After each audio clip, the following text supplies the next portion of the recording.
IT కేంద్రంగా తెలంగాణలో political దుమారం రాజుకుంది. బీఆర్ఎస్ కాంగ్రెస్ మధ్య డైలాగ్ వార్ నడుస్తోంది.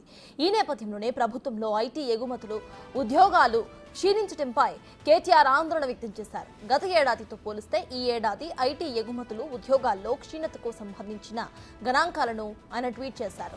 2022 నుండి 23 సంవత్సరంలో తెలంగాణ నుంచి 57,706 కోట్ల ఐటీ ఎగుమతులు ఉంటే 2023 నుండి 24 కాలానికి 26,948 కోట్లు ఎగుమతులే జరిగాయని అన్నారు ఆయన. ఇక ఐటీ ఎంప్లాయ్మెంట్ కల్పన కూడా భారీగా పడిపోయిందని 2022 నుండి 23 కాలంలో 1,27,594 కొత్త ఉద్యోగాలు వస్తే 2023 నుండి 24లో కేవలం 40,285 ఉద్యోగాలు మాత్రమే కల్పించారని ఆవేదన వ్యక్తం చేశారు.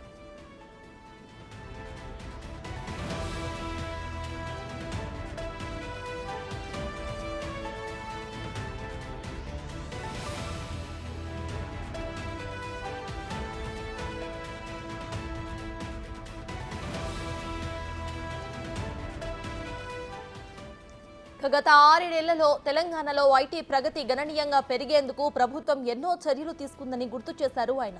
సింగిల్ విండో విధానం, టీఎస్ ఐపాస్, ఐటీ రంగానికి సంబంధించి ప్రభుత్వ పాలసీల కారణంగా అత్యంత వేగంగా హైదరాబాద్లో ఐటీ రంగం అభివృద్ధి చెందిందని అన్నారు. హైదరాబాద్ను దేశానికి ఐటీ కేంద్రంగా చేసేందుకు ఎంతో కృషి చేశామని అన్నారు ఆయన. కానీ కాంగ్రెస్ ప్రభుత్వం అధికారంలోకి వచ్చాక ఐటీ రంగాన్ని పూర్తిగా విస్మరిస్తుందని ఆవేదన వ్యక్తం చేశారు.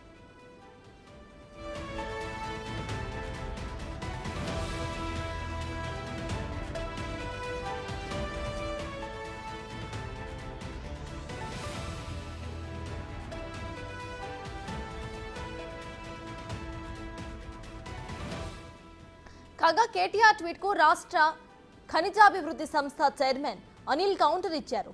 ఈ ట్వీట్ మీ అజ్ఞానానికి నిదర్శనమని అన్నారు ఆయన.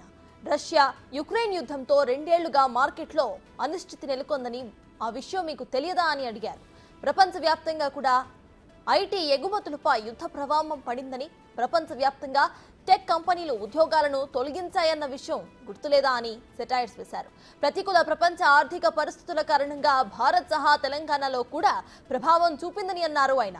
ఇప్పటికైనా మీ వ్యక్తిగత ఇమేజ్ ని పెంచుకునే ప్రయత్నం మానుకోవాలని సూచించారు అని.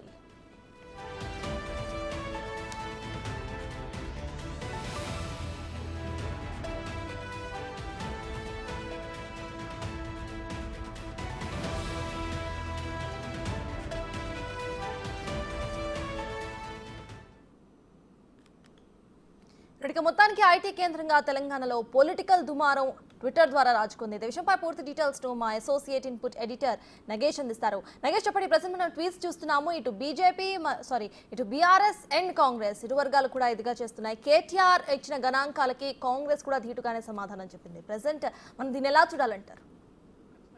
ప్రపంచవ్యాప్తంగా అనిశ్చితి కొనసాగుతుంది. చాలా వరకు కూడా స్టాక్ మార్కెట్లు డౌన్ అయిపోయిన పరిస్థితి. ఎందుకంటే రష్యా ఉక్రెయిన్ యుద్ధం తర్వాత మార్కెట్లు ఆర్థిక మందగమనం చూస్తున్నాయని చెప్పి కూడా Eravathri Anil mining corporation chairman KTR ట్వీట్కి రీట్వీట్ చేశారు. ఎందుకంటే గత ఏదైతే 6-7 నెలల కాలాన్నే కేటీఆర్ ప్రథమంగా తన ట్వీట్లో చూపించారు. అంటే 6-7 సంవత్సరాలుగా తీవ్రమైన తెలంగాణలో అభివృద్ధిని సాధించాం, టీఎస్ ఐపాస్ ద్వారా ఉద్యోగ అవకాశాలు కల్పించాం, 1000 ఉద్యోగాలు తమ ద్వారా వచ్చాయి, ఐటీ ఎగుమతులు కూడా పెరిగాయని చెప్పి ఆయన చూపించిన పరిస్థితి. 22-23లో 57,000 కోట్లు చూపించాడు, 23-24లో 26,000 కోట్లకి చూపించిన పరిస్థితి. అంటే ఐటీ ఏదైతే 23-24 సంబంధించి 6-7 నెలల కాలం, అంటే కాంగ్రెస్ గవర్నమెంట్ వచ్చి 10 నెలల కాలము కొనసాగుతుంది. ఈ క్రమంలోనే ఇప్పుడు ఉన్న తాజా పరిస్థితి చూస్తే గూగుల్ కావచ్చు, మెటా, యాపిల్, అమెజాన్ వంటి టెక్ దిగ్గజాలు ప్రపంచవ్యాప్తంగా క్రైసిస్ మూలంగా వేలాది మంది ఉద్యోగాలు తీసేస్తున్న పరిస్థితి. ఒక భారతదేశమనే కాదు, ప్రపంచవ్యాప్తంగా ఉద్యోగాలు కూడా చాలా వరకు మందగమనంలోకి వెళ్తున్నాయి. చాలామంది ఐటీ ఎంప్లాయీస్ క్రైసిస్ని ఎదుర్కొంటున్నారు. ఉద్యోగాలు రావాలంటే వాళ్ళు ఏంటంటే ప్రపంచవ్యాప్తంగా ఇటు సాఫ్ట్వేర్ కావచ్చు, అటు మిగతా ఆర్థిక రంగం కావచ్చు, తీవ్రమైన అనిశ్చితి కొనసాగుతుంది. ఈ క్రమంలోనే వాళ్ళ వృద్ధి రేటు కొనసాగాలంటే ఉద్యోగాలు లేవు, ఇప్పటికీ ఆర్థిక మందగమనం కొనసాగుతున్న క్రమంలో తమ కంపెనీలు వీళ్ళందరినీ భరించలేమని చెప్పి కూడా ఇప్పటికే చాలా కంపెనీలు ప్రకటించిన పరిస్థితి. మరి ఈ క్రమంలో తాజాగా కేటీఆర్ చేసిన ట్వీట్ దుమారాన్ని రేపుతుంది. మరి ఆర్థిక మందగమనం కొనసాగుతున్న సమయంలో చాలా కంపెనీలే ప్రపంచంలో ఉన్న వేల కోట్ల రూపాయలతో ఉన్న కంపెనీలే ఉద్యోగాలను తీసేస్తున్న క్రమంలో మరి కేటీఆర్ ఏ రకంగా ట్వీట్ చేస్తాడని చెప్పి కూడా అనిల్ ప్రశ్నించిన పరిస్థితి. ఎందుకంటే అగ్రశ్రేణి భారతీయ టెక్ దిగ్గజాలు సైతం 2023లో గ్రోత్ను సాధించాయి, హైరింగ్ ఫ్రీజ్ కూడా దారితీసిందని చెప్పారు. తెలంగాణ ఎగుమతుల్లో 11.2 పెరుగుదలను కూడా ఇప్పటికే మనం చవి చూసాం. ఇది 3.3 కంటే కూడా చాలా ఎక్కువ అని చెప్పారు. క్లుప్తంగా ప్రపంచ ఆర్థిక పరిస్థితులు చూస్తే ఐటీ అవకాశాలను చాలా వరకే దెబ్బతీశాయి. మరి ఐటీ మినిస్టర్గా 10 ఏళ్ల పాటు పనిచేసిన కేటీఆర్కు ఈ విషయం తెలియదని చెప్పి కూడా ఇరవర్తి అనిల్ ప్రశ్నిస్తున్న పరిస్థితి. ప్రపంచ భౌగోళిక మరియు ఆర్థిక పరిస్థితుల్లో కూడా ఐటీ వృద్ధి రేటు కూడా చాలా వరకు దెబ్బతింది. ఈ క్రమంలోనే రేవంత్ రెడ్డి అలాగే ఏదైతే ఐటీ పరిశ్రమల శాఖ మంత్రి ఉన్న శ్రీధర్ బాబు నేతృత్వంలో ఏదైతే తెలంగాణ కాంగ్రెస్ ప్రభుత్వం ఐటీ రంగాన్ని వ్యవస్థీకృతంగా డెవలప్ చేయడం కోసం చాలా వరకు ప్రయత్నాలు కొనసాగిస్తున్నారు. ఎందుకంటే ఈ మధ్యనే శ్రీధర్ బాబు రేవంత్ రెడ్డి కూడా దావోస్ పర్యటన చేసి చాలా వరకు కంపెనీలు తెలంగాణకు రావడానికి కృషి చేస్తున్నారని చెప్పి కూడా ఇరవర్ తనిల్ చెప్పారు. తాజాగా రేవంత్ రెడ్డి అలాగే శ్రీధర్ బాబు, కోమటిరెడ్డి వెంకటరెడ్డి కూడా అమెరికాలో పర్యటించడానికి కారణం ఏంటంటే తెలంగాణలో చాలా వరకు ఐటీని డెవలప్ చేయడం కావచ్చు, ఐటీ కంపెనీలని తెలంగాణకి తీసుకురావడం కావచ్చు, అలాగే వేల ఉద్యోగాల్ని డెవలప్ చేయడం కూడా కృషి చేయడానికే వాళ్ళు ప్రపంచ వ్యాప్తంగా అంటే అమెరికా పర్యటన కూడా ఇందుకే ముందుకు సాగుతుందని చెప్పారు. ఎందుకంటే 4th సిటీ కూడా ఇందులో భాగమే అని చెప్పి కూడా ఇరవర్తి అనిల్ కేటీఆర్ను విమర్శించిన పరిస్థితి. ఎందుకంటే ఏదైతే స్కిల్ యూనివర్సిటీ కావచ్చు, మిగతా 15,000 ఎకరాల్లో ప్రపంచ దిగ్గజ కంపెనీలను తెలంగాణకి తీసుకొచ్చి ఇక్కడ స్థాపించడమే ప్రధాన ధ్యేయంగా కొనసాగుతుంది. ఒక టీఎస్ ఐపాస్ వల్ల ఇది జరిగిందని చెప్పి కేటీఆర్ అంటున్నారు. కానీ మిగతా ఐటీ కంపెనీల దిగ్గజాలతో కూడా తాము ఎప్పటికప్పుడు చర్చలు జరిపి ఆ మందగమనాన్ని ఏదైతే వాళ్ళు భరిస్తున్న ఆర్థిక మందగమనాన్ని కూడా కొంతవరకు తేరుకోవడానికి సమయం పడుతుంది. ఎందుకంటే ఇప్పుడు బంగ్లాదేశ్ ఇష్యూ కావచ్చు, ఈ గత సంవత్సర కాలంలో చాలా ఇష్యూస్ కూడా ప్రపంచవ్యాప్తంగా ప్రపంచ దేశాలపైన ప్రభావం చూసిన పరిస్థితి. నిన్నటికి నిన్న బంగ్లాదేశ్లో ఎవరితో ప్రధాని షేక్ హసీనా దేశాన్ని విడిచి పారిపోవడం కూడా చాలా దేశాలలో కూడా ఈ ప్రభావం చూపుతుంది. ఎందుకంటే నిన్న స్టాక్ మార్కెట్లు కూడా పెద్ద ఎత్తున పడిపోవడం, 15 లక్షల కోట్ల మేర కూడా నష్టం చవి చూడడం, ఈ అన్ని అంశాలను కూడా మరి కేటీఆర్ పరిగణలోకి తీసుకుపోవడం బాధాకరమని కూడా ఇరవర్తి అనిల్ ప్రశ్నిస్తున్న పరిస్థితి. ఈ మందగమనము వెళ్ళడానికి కొంత సమయం పడుతుంది. ఐటీ దిగ్గజాలు కోలుకొని మళ్ళీ ఉద్యోగాలను తీసుకోవడానికి ప్రయత్నించినప్పుడే ఏదైతే ఐటీ మళ్ళీ మెరుగుదలకు వెళ్తుంది, ఎగుమతులు కూడా ఎక్కువ మొత్తంలో జరుగుతాయని చెప్పి కూడా ఇరవర్తి అనిల్ కేటీఆర్ను ప్రశ్నించిన పరిస్థితి. Right, thank you Nagesh.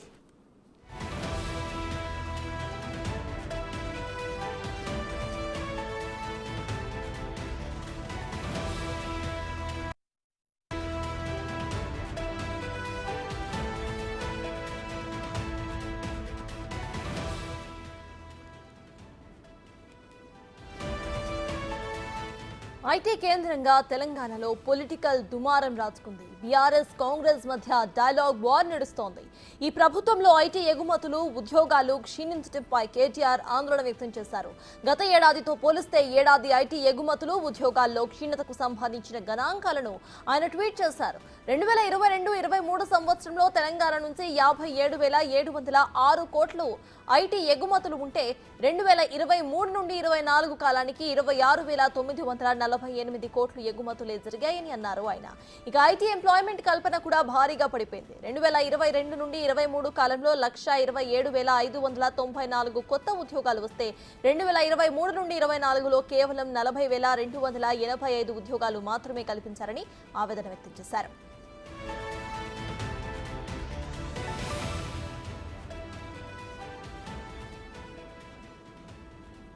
గత 6 ఏళ్లలో తెలంగాణలో ఐటీ ప్రగతి గణనీయంగా పెరిగేందుకు ప్రభుత్వం ఎన్నో చర్యలు తీసుకుందని గుర్తు చేశారు కేటీఆర్.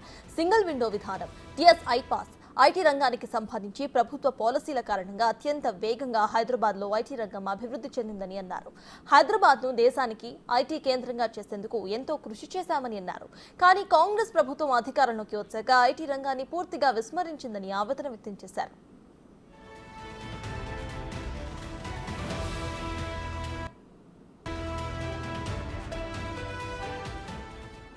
కేటీఆర్ ట్వీట్ కు రాష్ట్ర ఖనిజాభివృద్ధి సంస్థ చైర్మన్ అనిల్ కౌంటర్ ఇచ్చారు. ఈ ట్వీట్ మీ అజ్ఞానానికి నిదర్శనమని అన్నారు ఆయన.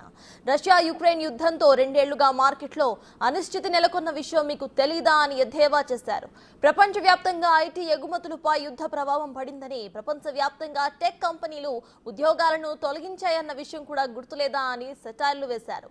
ప్రతికూల ప్రపంచ ఆర్థిక పరిస్థితుల కారణంగా భారత్తో సహా తెలంగాణలో కూడా ప్రభావం చూపిందని అన్నారు. ఇప్పటికైనా మీ వ్యక్తిగత ఇమేజ్ ని పెంచుకునే ప్రయత్నం అనుకోవాలని సూచించారు అనిల్.